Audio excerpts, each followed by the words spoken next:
So let's start with President Obama and his executive orders aimed at reducing the ease with which some people can get access to weapons that can cause a lot of pain and sorrow. And as the president was speaking, he became very emotional. He became very emotional to the point of tears. And I have that video, and it's something it's worth noting, because in this political game we oftentimes dehumanize each other. Not oftentimes, all the time we dehumanize each other, and it is refreshing to see a politician, because that is what he is before anything else. He's a politician. To see a politician actually move to the point of tears over an issue. And what other issue would bring you to the tears other than Sandy Hook? So as he was talking about the justification for these executive orders, he began giving examples of the people who have had their life and their liberty and their ability to pursue happiness. They've had that stripped away from them.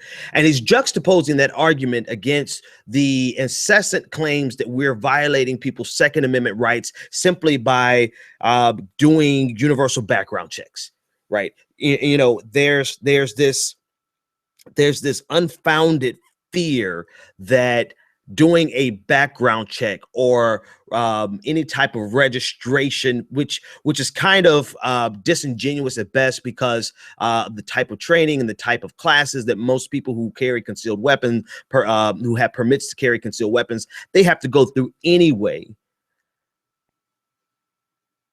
It's disingenuous that they're now crying that doing a background check is going to violate their Second Amendment. But that's a whole different conversation. So in these pleas and these cries and these outrage about losing their Second Amendment rights, President Obama rightly juxtaposed the rights that those people who died, the countless people who have died due to mass gun violence and just gun violence in general, they have the right to live as well. And President Obama became very emotional discussing that today, and I thought it was something to see. Not just that, but also, of course, there's nothing that President Obama can do that the Republican Party, same thing, Fox News and the Republican Party would not completely, just find a way to criticize, not just criticize, but to dehumanize him even further. So I want to play a couple of clips from that. But first, before I do that, I want to talk about the actual executive orders that he's put into action and what's actually going to happen.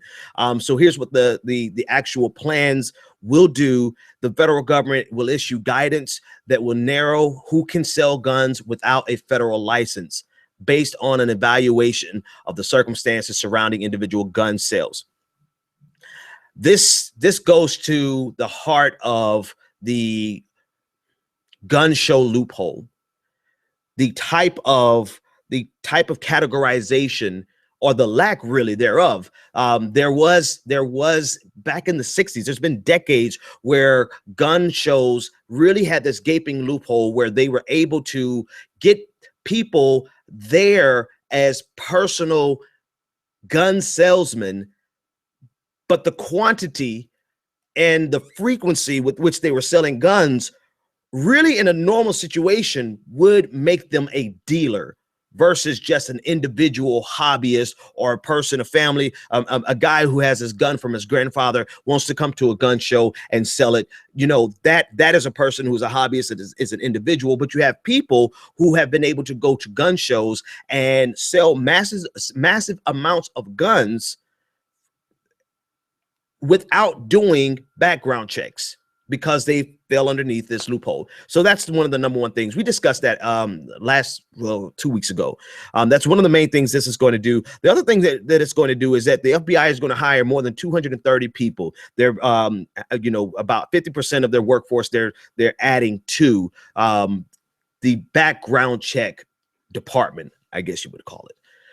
So they were severely understaffed in their ability to do background checks all this time, and now they're increasing their capacity. They're going to require background checks of people who try to buy restricted firearms through a legal entity, such as a corporation or trust. People were buying weapons through a corporation. So now they're going to restrict that, or not restrict it, but they're going to use background checks there. The Department of Health and Human Services, Department of Health and Human Services, they're going to work with the Department of Health and Human Services in order to make it so that they can release information, necessary information on mental health issues during a background screening. Because of HIPAA laws, it is very difficult for you to get information on who, not who, but the type of mental health a person may have or may have been struggling with, which really, to me, is one of the main things we want to keep an eye on with people who are buying guns. And so there's a conflict, there's a tension there between the ability to get the necessary information and the privacy of a patient, right? And so they're going to start unpacking that more and making it more accessible. We'll have to find out where and why and how, right? To what extent. But we're going to err on the side of, let's see what these rules are before we panic. I'm sure somebody is going to panic and say, oh my God, they're going to release people's medical. No, they're not going to release people's medical information. But I think anyone reasonable and rational would say one of the number one things we want to see in a person's background is, do they have the sufficient mental health to handle guns or to be trusted with a weapon that could take somebody and rob someone of their life, of their liberty, and their ability to pursue happiness.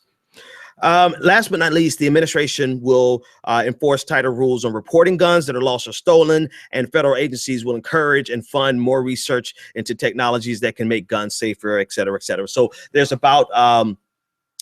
multiple executive orders that he's taking to fight back against the ease with which people can get weapons and commit acts of violence. Will this stop mass shootings? No.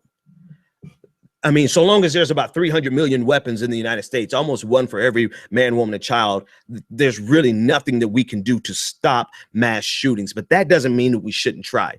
And President Obama definitely made an effort with this without Congress, which means that if President Trump gets elected, or President Cruz, or President Rubio, as Rubio tweeted out, I don't know if it was this morning or last night, saying that as president on day one, he will overturn President Obama's unconstitutional executive orders. Number one, it's not unconstitutional because everything he did was within the purview of the executive branch of the federal government. Number one. Number two, he has the right and the authority to issue executive orders to that extent, right? So there's nothing unconstitutional about it. You just don't like it. And we talked about that with Aman Bondi and all of those men children. Thanks so much to the guy who put it in the comment section. I couldn't for the life of me think what the plural of man child was. It's men children, right? We talked about this last night with regard to all those men children who are saying and declaring that the government is infringing on their rights and infringing on the Constitution, and that they must defend the Constitution against this tyrannical federal government, when in actuality, the government just made a decision that they disagree with. And so they declared it unconstitutional, just like Marco Rubio. Right? He declared that these executive orders are unconstitutional when they are far from unconstitutional. That doesn't mean, though, that a Ted Cruz, if he gets elected, God forbid, or Donald Trump, if he gets elected, God forbid, or Marco Rubio, that they would not be able to undo them. They could just overturn those executive orders on the federal level, just like Matt Bevin overturned the executive order that granted the ability to vote to 140,000 ex-felons. Right. So as soon as Matt Bevin got in, he undid what the last governor did. And he also struck down the minimum wage in Kentucky by $3 an hour.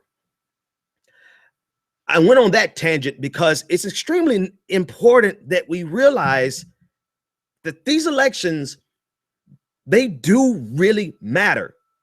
The people we put in office absolutely matters. And don't get me wrong, I will argue all day on economic issues, on some economic issues. It is very difficult. It's disgustingly difficult to distinguish between the difference. How many D's am I going to say there? Dis- Disgustingly difficult to distinguish the difference between Democrats and Republicans on economic issues. I will argue that all day long, but there are some core issues where you just can't, you cannot over overestimate or exaggerate the impact these elections have. And the ability for them to come in and just undo every executive order is just one of them. So off of that tangent, coming back full circle to the executive orders that President Obama, he's doing something, because a lot of times the argument is this is not going to fix it. I don't agree with that as a justification as to why we should do nothing. We should try.